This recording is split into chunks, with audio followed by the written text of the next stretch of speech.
My childhood friend is haunting me. On the first day of school, I received a conscious letter from my best friend, letting me know that I was no longer cool enough to be her friend. It read not unlike a letter of termination from a job, and I later learned that it had been generic because it had been sent to 3 other people. This left me relatively friendless, and in retrospect, desperate to meet new people. Maybe that's why when a girl 2 years older than me, with a shaved head and jawline cat whiskers, told me she knew me from somewhere in my second class of the day. We were immediately attached at the hip.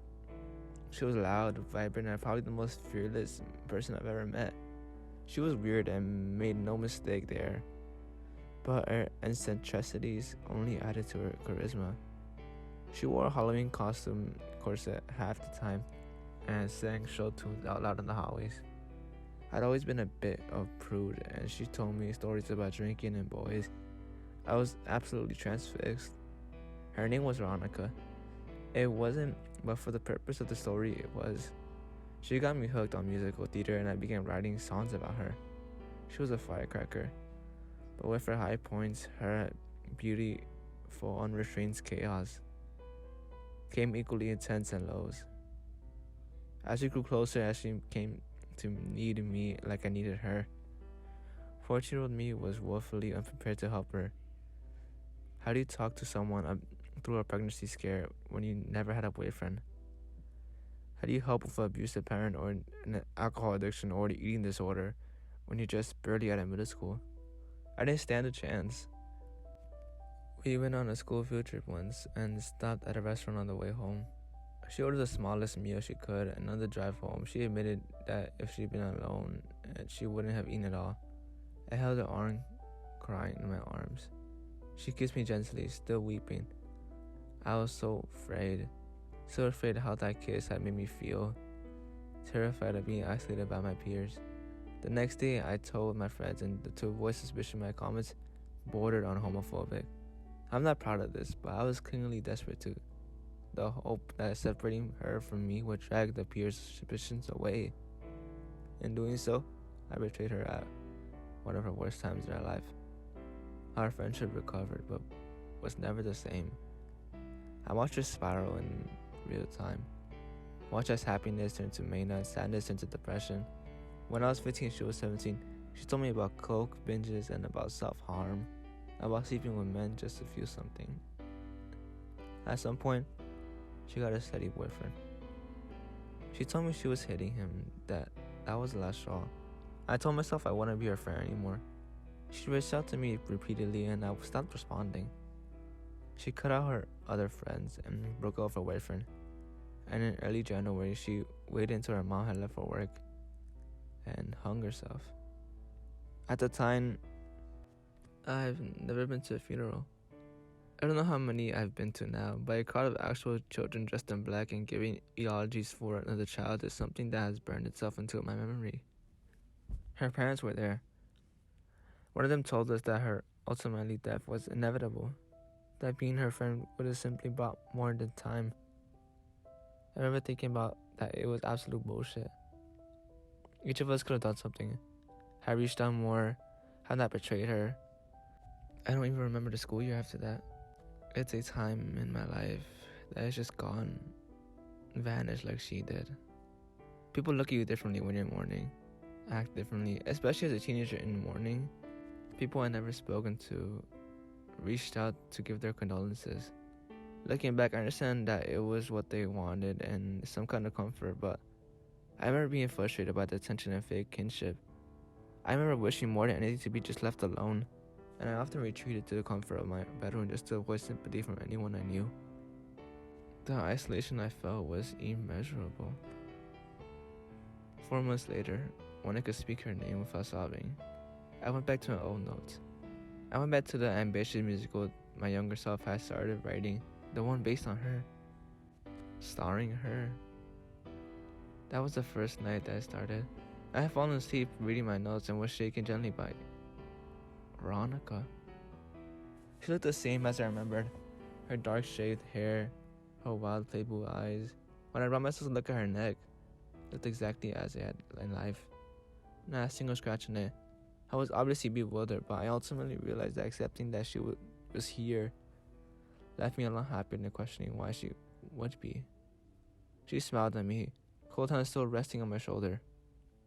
Right, came a voice that sounded like wind. She hadn't opened her mouth.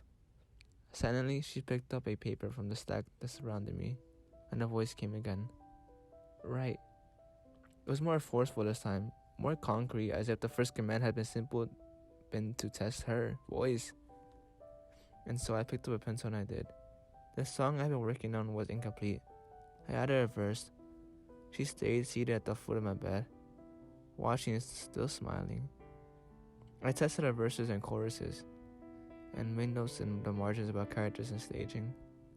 I could swear that as I wrote, I could see her eyes glowing. When I finished the song, I went back to the dreamless slumber, glancing every so often at the dead girl that sat at the foot of my bed, still smiling. I woke up the next day, like I hadn't slept at all, but was nothing new. I hadn't slept 12 months. I went to school and dealt with the pity stories of my peers in my third period. When the teacher was droning on and I couldn't bear to comprehend another word, I heard it again, clear as day. Right. I jolted upright. No one else seemed to notice the disembodied voice, but I realized that this was truly Veronica, and she wanted was for me to write about her. I would oblige, even if no one else heard her. I began the framework for a new song, a ballad for the character Veronica would have played. I wrote about her pain and found myself crying hot tears in class. The teacher gave me a glance that let me know they understood and dismissed me. After splashing some cold water on my face, I returned to class and paid attention to the lecture this time. That night, she was there again. When I fell asleep, but different. I couldn't put my finger on it until I stood up to get my notebook and realized that she was taller than me by a good few inches. She had been almost exactly my height. Maybe she had appeared as how she wanted to look, but then why she kept the shaved hair she hadn't liked, or the body she desperately wished to be smaller. I let it go, chalking out to some simple misremembering. I hadn't stood next to her mom, so it made sense that little details could be wrong, like her eyes, just a shade too pale, or her hair a bit shorter than I've ever been. That eerie smile of her had always been warm, at least in death. Her smile was 2 feet wide, unrelenting, a gesture of welcome with no goodwill behind it. Can anyone other than me see you? I asked out loud. She uttered silent. Is there any reason in particular you choose me? I asked. Right, she commanded, and I obliged. I went back to the solo I'd been working on earlier and revised some lyrics. She seemed happy with this, her eyes again seeming to glow as I fell back to sleep. I continued it on for months. Any spare moment, the second my attention was not on whatever was at hand, I heard her. I struggled to senior year. I began to think it almost as a gift. As someone who rarely has been completely focused, the concept of constant reminder to work on a project was all too inciting.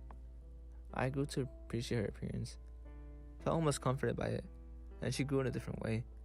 Even as she seemed taller, proportionately still, but bigger and bigger, towering over me. She loomed at the edge of my bed, or sitting in the chair in the corner, or once hiding in my closet. She was omnipresent, and it was a welcome distraction from my grief. Life continued on.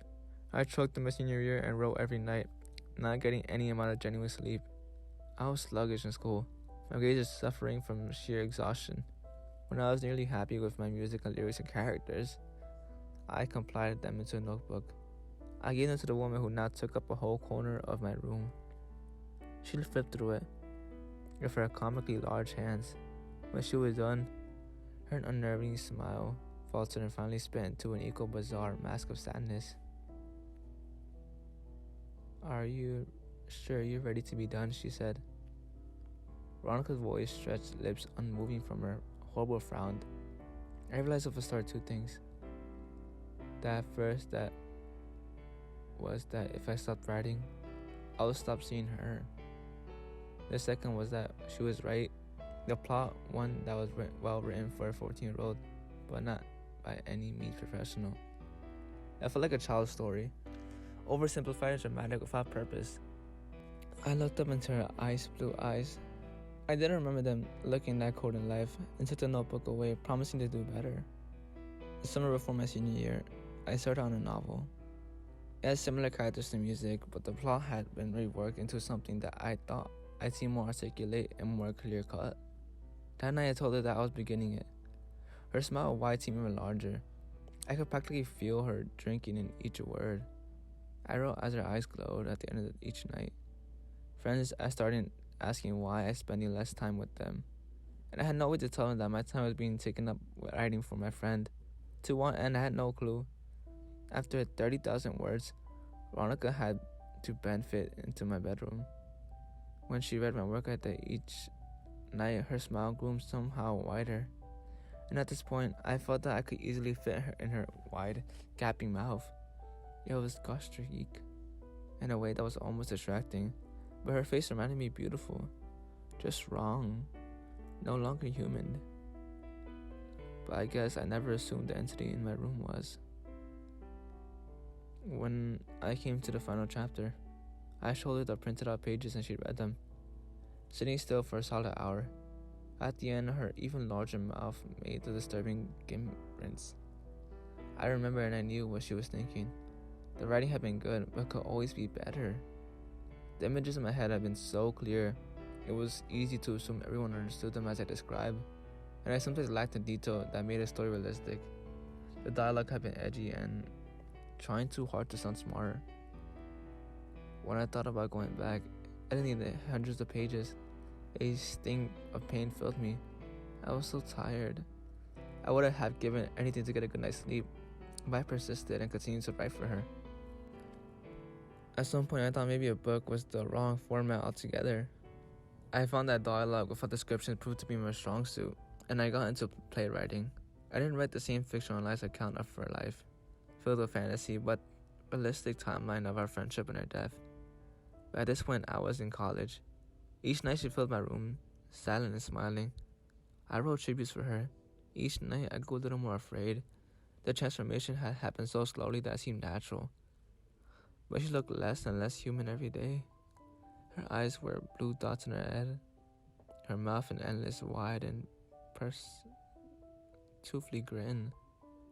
Her face was poreless and smooth like a perclined doll. It was disquieting. She had motivated me to do something. Me to do some of my best work. And her story was the first thing I could focus on. That didn't give her some amount of credibility. Halfway through the newest play, 4 years after her death, I couldn't take it anymore. A long breaking point, I know. I was scared that if I took a night off, she would leave, and she wouldn't come back. After 4 years, some rest would have been almost worth it. I bought a blindfold, noise-canceling headphones, and wrapped myself in a cocoon of blankets. I needed to get some sleep before it literally killed me. Ominous, writing deadlines be damned. The moment I drifted off, I found myself in a beautiful park surrounded by trees. I looked up to find myself sitting on the bench next to a serene and very human-looking Veronica. I think my room looked clownish in comparison, a very poor replacement for her. She was warm to the touch and content and beautiful.